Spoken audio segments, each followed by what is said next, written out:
I'll say it once and I'll say it again.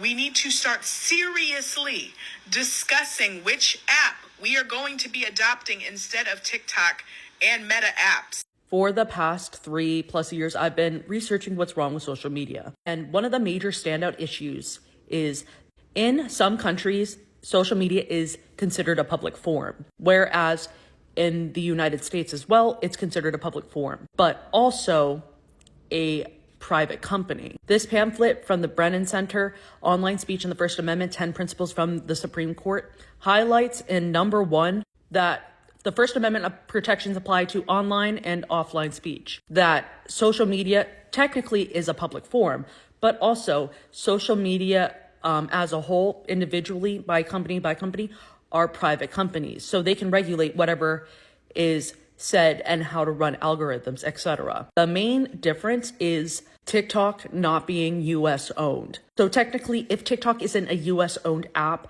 then wouldn't that make it essentially a public forum in the United States? Therefore, the freedom of speech would apply to anything and everything that's said on the forum. And obviously, as a way to counteract it being a public forum, you have these mods that are intentionally trying to ban accounts, suppress people's viewpoints, as well as promote harmful ideologies. But based off of my research and other platforms that I have tested out, the 2 apps that I think would be a good segue off of TikTok, the first one being Clapper, because right off the bat, they're always been advocating for the freedom of speech and expression.